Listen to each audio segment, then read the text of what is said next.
بسم الله الرحمن الرحيم. اليوم راح أشرح طريقة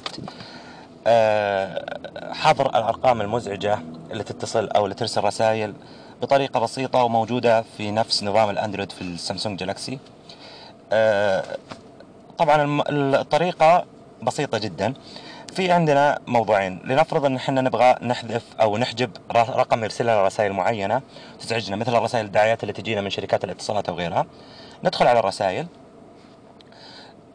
راح نلاقي الرسائل اللي عندنا. مثلا انا عندي رساله هنا، فمثلا ابغى احذف او اي رساله تجيني من الرقم الموجود عندي هنا ما تجيني ثاني مره، فاضغط على الرقم واقول تسجيل الرقم كبريد عشوائي. هل تريد تسجيل الرقم كبريد عشوائي؟ موافق. الان اي رساله راح تجي من الرقم هذا ما راح تظهر لي نهائيا عندي، ولا راح تزعجني، ولا راح اشوفها نهائيا. لما احب اشوف الرسائل المحجوبه عندي اروح خيارات واضغط على رسائل البريد العشوائي، راح تجيني الرسائل المحجوبه عندي. لما احب اشيل الرقم بموضوع بسيط برضه اضغط عليه وازاله من ارقام البريد العشوائي. الان رجع الرقم بوضعه الطبيعي يرسل لي.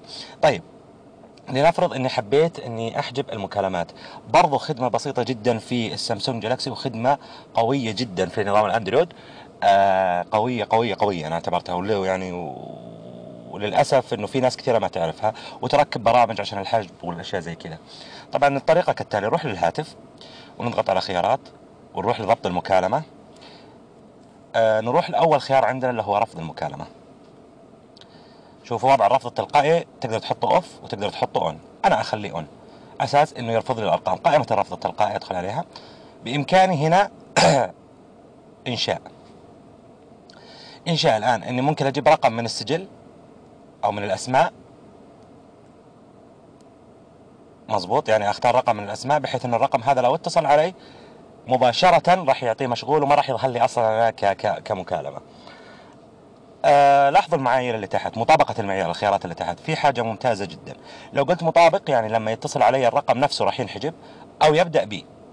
لو يبدأ بيه او ينتهي بيه او الخيارات هذه او يتضمن، حاجة ممتازة جدا جدا جدا. طبعا اول شيء اسوي له حفظ هنا. هذا الرقم الان لو اتصل علي ما راح يظهر عندي او ما راح يزعجني، راح يعطيه مشغول على طول واقدر اشيله. لو ما حبيت احذفه. او غير معروف، هنا لو قلت غير معروف انه اي رقم يتصل علي غير موجود عندي في الاسماء راح يعطيه مشغول، ما راح يظهر عندي ولا راح يزعجني.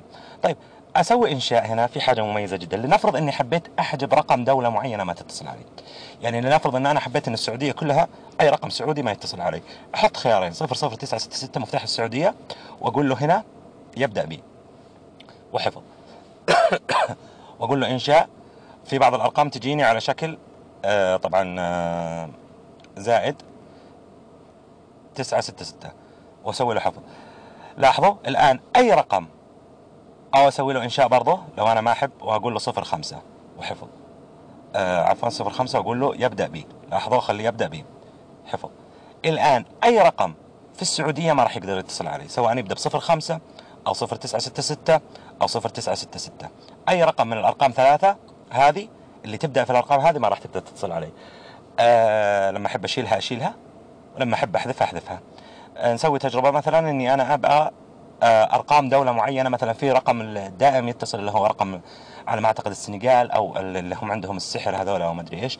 فاحنا مثلا هم اعتقد انهم 0022 واقول له يبدا بي. تم حفظ.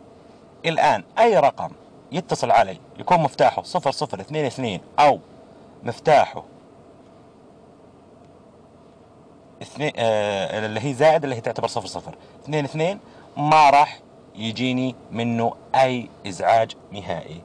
وكذا انتهت القصة. وفي طريقة ثانية، طبعا يعني مثلا انا ما حبيت ادخل اللخبطة هذه كلها. في طريقة ثانية، لما احب ارفض رقم موجود عندي في السجل او في الاسماء، اني اروح للاسماء مثلا واحط يعني قصدي قائمة الحج، اروح للاسماء واضغط عليه واقول له اضافة الى لائحة الرفض. خلاص الرقم هذا الان مباشرة ما راح يزعجني بدون، بس لازم اتأكد اني انا مفعل عندي اللي هي خيار قائمة الرفض، اللي هي لما اروح للضبط. لاحظوا كيف احنا ندخل على ضبط المكالمات. لازم نروح على لوحة المفاتيح وندخل عليها من هنا. ضبط المكالمات لازم رفض المكالمات نحطها اون. هذا والله وصلي، اللهم صل وسلم على سيدنا محمد.